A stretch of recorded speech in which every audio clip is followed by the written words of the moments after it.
안녕하세요 여러분, 앙찌입니다. 최근에 중소형 성장주들의 성과가 돋보이면서 기존의 대형 우량주 중심으로 투자하시던 분들도 중소형주에 관심을 갖는 경우가 많아진 것 같습니다. 오늘은 완전히 반대 개념이라고 할 수는 없지만 그 두 가지 투자법에 대한 개념 정의와 각각의 장단점을 비교해보는 시간을 가지려고 합니다. 우선 중소형 성장주입니다. 중소형 성장주는 시가총액 규모는 작지만 이익은 빠르게 성장하는 주식을 말합니다. 보통은 시가총액 10억 달러에서 100억 달러 규모의 기업을 가리킵니다. 이 중소형 성장주 투자의 장점은 첫 번째로 비교적 높은 수익률을 노려볼 수 있다는 겁니다. 지금 우리가 너무나 잘 알고 있는 A 스마트폰 회사, G 검색엔진 회사, A 전자상거래 회사 대부분 중소형주로 처음에는 시작을 했습니다. 작은 벤처기업에서 시작해서 몸집을 계속 키우면서 지금의 대형 우량주로 거듭난 건데요. 투자의 대가 피터 린치도 내가 인터넷 기업들이 생겨나기 시작한 초창기에 A 전자상거래 회사에 투자하지 못한 게 아니다 라고 얘기하기도 했었는데요. 그만큼 이런 숨은 진주들을 초창기에 잘 발견을 한다면 이 엄청난 성장의 수혜를 함께 누릴 수 있습니다. 이어서 두 번째 장점은 주가 상승의 속도도 빠른 편입니다. 아무래도 1억 규모의 회사와 1조 규모의 회사의 주가 움직임 속도는 다를 수밖에 없습니다. 중소형주는 몸집이 작은 만큼 작은 호재에도 주가가 크게 뛰는 경향이 있고 그 타이밍을 잘만 잡는다면 더 빠르게 수익을 얻을 수 있는 겁니다. 다만 하이 리턴에는 반드시 하이 리스크가 따른다는 걸 늘 기억해 두셔야 됩니다. 이제 그 리스크에 대해서 말씀드릴 건데요. 첫 번째로 종목을 잘못 고르면 크게 돈을 잃을 수도 있습니다. 대형 우량주처럼 실적이 뒷받침된다 라기보다는 기대감만으로 오르는 경우도 많기 때문에 시장이 약세장으로 돌아서거나 혹시나 나쁜 소식이라도 들려오면 주가가 빠른 속도로 내려갈 수 있습니다. 그렇기 때문에 저 같은 경우에는 최소한 시장이 강세장일 때 중소형 성장주들을 담는 편입니다. 두 번째 리스크는 정보가 좀 부족한 만큼 우리가 발품을 많이 팔아야 된다는 겁니다. 중소형주는 우리 개인 투자자들 뿐만 아니라 기관 투자자들도 관심을 덜 갖는 편입니다. 아무래도 기관 투자자들은 큰 돈을 굴려야 되기 때문에 기업 규모도 크고 거래가 활발한 대형주를 선호하는 경향이 있고 그만큼 투자 업계에서도 잘 다뤄지지 않는 경우가 많습니다.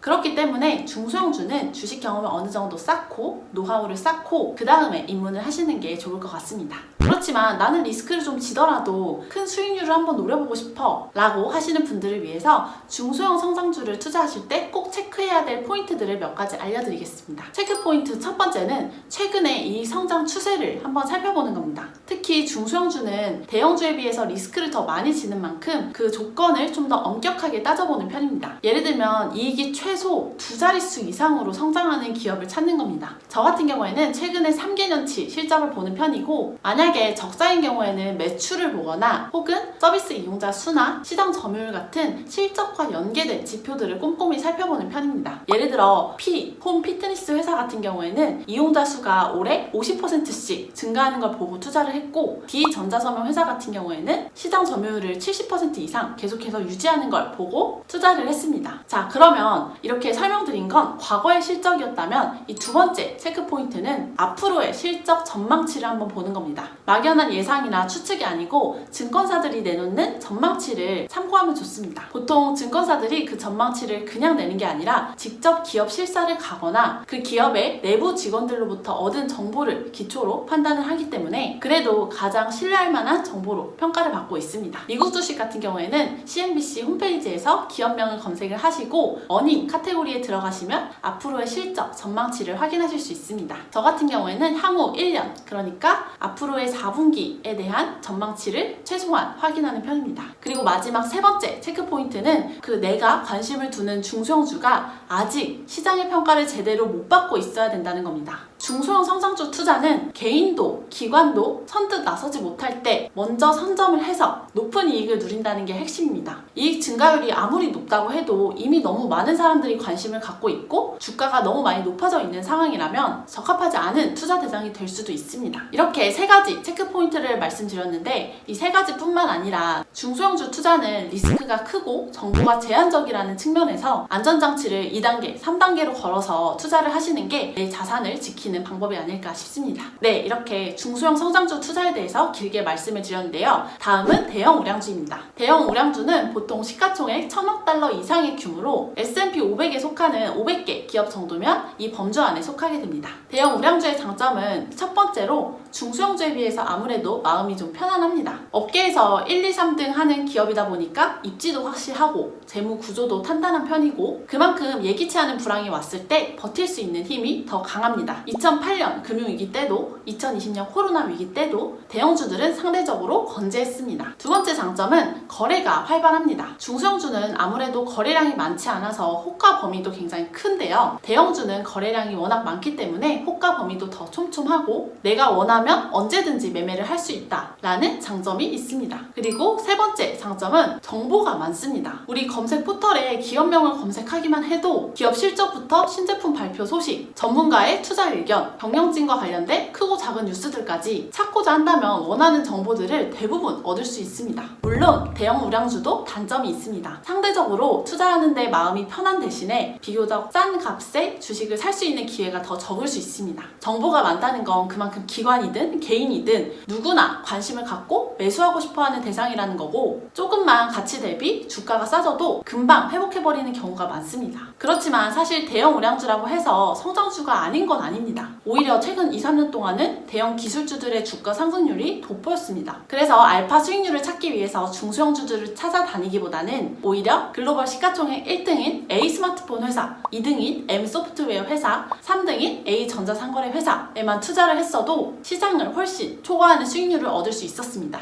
그 이유는 앞서 소개했던 중소형 성장주들과 같습니다. 이 대형 기술주들의 이익이 빠른 속도로 늘어나고 있었고 앞으로의 전망 또한 밝게 평가됐기 때문이죠. 예를 들면 반도체 호황을 맞으면서 N 반도체 칩 회사는 4분기 연속 전년 대비 2자릿수 이상의 성장률을 기록했고 최근에 영화관, 테마파크 같은 각종 레저시설 운영이 중단이 되면서 N 미디어 스트리밍 회사는 무려 3자릿수의 성장률을 기록했습니다. 덕분에 몸집이 큰 대형 우량주들이지만 비교적 빠른 속도로 좋은 성과를 보여줬습니다. 그렇기 때문에 대형 우량주들 중에서도 주가가 덜 비싼 숨어있는 보석을 찾는다면 충분한 수익률을 얻을 수 있을 겁니다. 오늘은 중소형 성장주와 대형 우량주의 각각 특징과 장단점을 한번 비교해 봤는데요. 높은 리스크를 지더라도 비교적 단기간 내에 알파 수익률을 추구하고 싶다면 중소형 성장주를 혹은 장기간 묻어놓으면서 꾸준한 배당과 주가 상승의 혜택을 누리고 싶다면 대형 우량주를 선택해 볼 수 있을 것 같습니다. 네, 오늘 이 영상으로 중소형 성장주와 대형 우량주 조금 정리가 되셨기를 바라며 이만 영상 마치도록 하겠습니다. 다음에 더 유익한 내용으로 돌아오겠습니다. 안녕!